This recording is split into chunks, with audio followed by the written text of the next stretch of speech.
So, we're going to talk about play with rules. We like to add rules to games because it makes it more of a mental challenge. Most people teach the dog to bring the toy back, or they teach them to drop it, and then they kind of stop there, and then it just becomes physical exercise at that point. And we want to always keep their mind working because in 15 minutes I can wear out a high drive dog if mentally I've challenged them.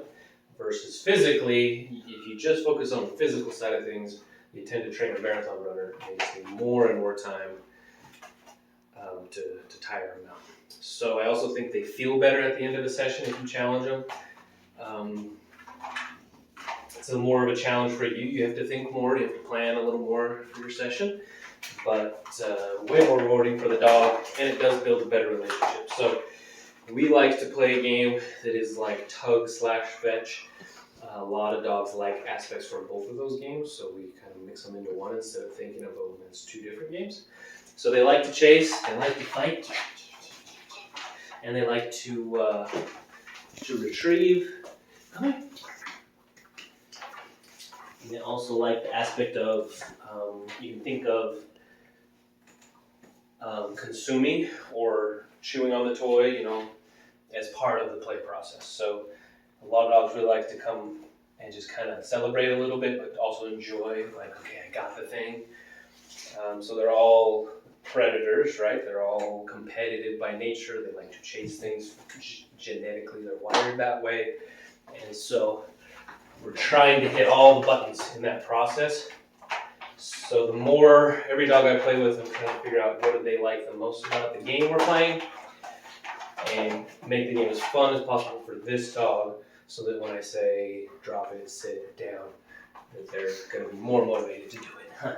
Get it. Good. Oh, she's tough. Gosh. Alright. If you win the toy, make them work for it. So if it slips out, that's the game. Win the toy, right? Most people get right back to them. I like to sneak off of it so that way she's like, man, if I don't hold on to that thing, then I'm going to lose that round, and Ryan's going to make me chase him down for it. So just keep them a little more focused that way. Good job. And typically you can talk to them, growl at them, and they just tend to get a little more into it. As long as you're both having fun and it's playful. Good girl. So the first rule we like to teach them is to drop it. So what we do is we push it into our leg, we say drop it, and we just make the toy as boring as possible. Yes, good job. And as soon as she disengages, the game gets funny. So they don't want to drop it because that means they lose, and they're like, oh, the game's over. So we want to teach her, no, actually, as soon as you pause, then we'll get right back to the fun. And this is something you always have to work on. To this day, with my own dogs, I have to reward the drop it occasionally, or they stop doing it because they don't want to. Girl. And some dogs will want to play keep away here, other dogs will bring it right back to you, and that tells you something about your dogs. They're like, let's get right back to the fight. That's what I like the most. And others are like, let's chase, let's. So you just kind of pay attention to what your dog likes. She's trying to get close to my hand on purpose here a little bit. Aren't ya? So I like to make it, as you can see, it's 99% fun with 1% rules. And that's where I like to keep it for a good long while. So it's not too hard for them. Good job. Oh, she's tough. Okay. Drop. So it works best to kind of push into your leg. Yes, good. Sometimes I go right back to fighting. And sometimes I throw it for them. Just depends on the dog. I keep them guessing a little bit, keep them interested. So other things you can do while you're doing tug and you're working on the drop it, you can cover their eyes. Ooh, girl. If she would have dropped it, which a lot of dogs will, as soon as you cover, they drop it, then I run off with it. She got a little feisty with me. Oh, good job. Oh, good job. I like to grab their paws. Gotcha. Oh, gotcha. Oh, gotcha. Like that. Now she has to come get it again. Let's see if she does it this time. Yeah. Good girl. And if I have something that like really makes them nervous, where they always drop it, then I do it easier. So like just go like, good job. If they're a little sensitive about you touching the ears or touching their side, then I just kind of, just trying to find, okay, you're a little sensitive about that. Let's build a little trust between me and you that it's just playful, it's just fun. So, good job, good job. Okay, so now let's talk about, one other thing, if they won't drop it for you, she's doing really well. So I hold it here, I'll go up to like 2 minutes here sometimes, and most of the time it gets shorter and shorter.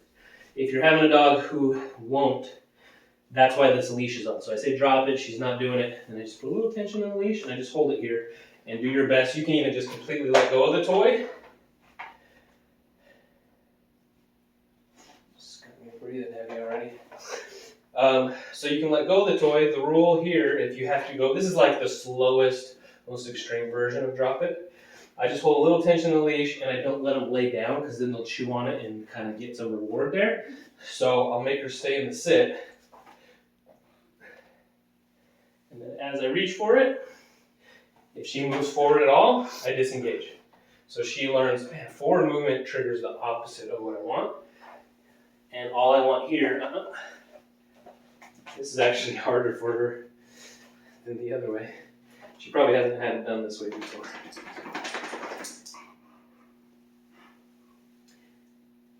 I don't want to have to pull that hard on the leash, so I'm going to use her collar because she's not. It also helps to get a little distance. So I'm going to separate a little here. And then we just do this. And I move real slow. And just kind of keep her 3 or 4 feet away. It's like, you have made this really boring, Ryan. We're having so much fun.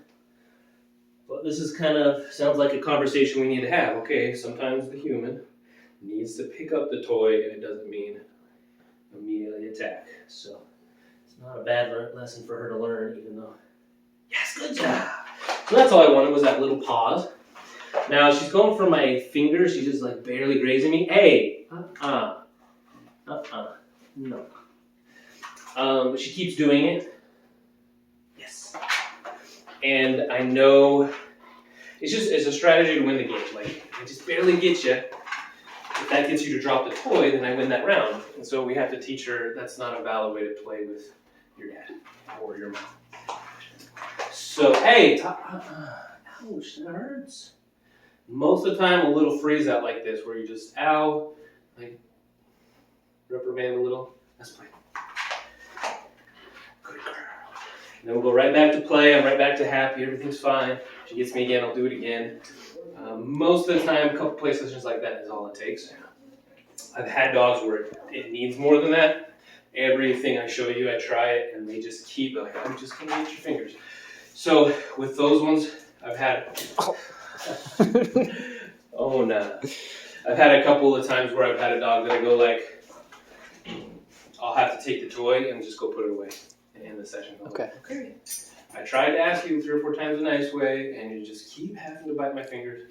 I'm not playing. Right. Let me put it away. Okay. Oh, I'm not going to do that, right? Right. And I do try and move the toy in such a way, hey, where there's plenty of rope for her to get in the safe zone. Mm-hmm. And I try not to move it too fast. A lot of times people are like this, and especially for a pup, it can make it hard for them not to get your hand. Yeah. So I try to be aware of that too, but she's definitely like, I got all this rope, and she's like, let's get this right. Okay, so that's about all on tug. Some dogs do better that way too. If you just have 2 hands, that seems to make it a little easier. Good job. Good job. Good job. Yeah, we're still ready.